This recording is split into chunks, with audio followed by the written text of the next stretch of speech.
हाँ पुत्र अलाउद्दीन तुहाडे चाचे मुख्तारे ने लाहौर दी सड़कों ते खलो के फुट फुट ते 1.5 फुट पानी च खलो के आख्या सी ए पंजाब है, इत्थे मरियम नवाज दी हुकूमत है, ये निकास नहीं कर सकी पानी दा, कंट्रोल नहीं कर सकी, पानी नूं सड़कों तो खत्म नहीं कर सकी, ते तुसां चाचे नूं बुला के ओदे मूंह झड्डी दे छड़ी।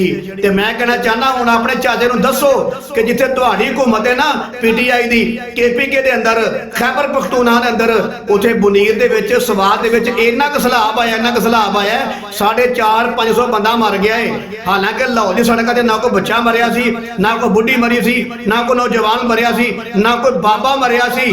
ते उत्थे जिथे तुहाडी हुकूमत दे सैलाब दी वजह तो 450-500 बंदा मर गया है। ते अपने चाचे मुख्तारे नूं आखो मूंह चों हड्डी कड्डे ते उत्थे जाके भी गालां कड्डे कि जनाब जिहड़ी PTI है उन्हां कोल निकास नहीं हो सकिया पानी दा, उन्हां कोल पानी कंट्रोल नहीं हो सकिया, वो पानी खत्म नहीं कर सके। ते तुसीं फिर की आखोगे? तुसीं यही आखोगे ना जनाब कारी साहब ये रब्बी काम ने, बारिश का आ जाना, बदलों का फट जाना और सैलाब आ जाना, ये रब्बी काम ने, कोई मुकाबला नहीं कर सकता। तो जो लाहौर पानी आया ही ये रब्बी काम नहीं, वो भी रब्बी काम सी, लेकिन उत्थे तुहाडे चाचे ने गालां कड्डियां ते तुसां शाबाश दित्ती, ओदे मूंह च हड्डी पाई। ते उसे चाचे नूं आखो कि हुण खैबर पख्तूनख्वा दे अंदर जाके भी अगर जो रब्बी काम है उत्थे जाके बड़ियां बड़ियां गालां कढ, ताकि तेनों वो लोकी खुद जवाब देणगे। लिहाजा मेरे अजीज भाइयों, अचानक सैलाब आ जाना ये रब्बी काम हुंदे ने, दुनिया की कोई ताकत इहदा मुकाबला नहीं कर सकती।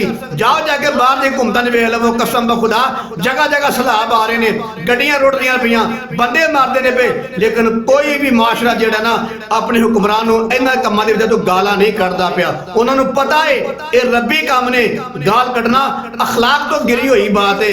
ते जिहड़ा बंदा गालां कढदा है वो अखलाक तो गिरा होया काम करदा है। तुसीं आंदे साडा पीर है, साडा मुर्शद है, ਇਹ ਤੇ ਤੁਹਾਡੀ औकात है।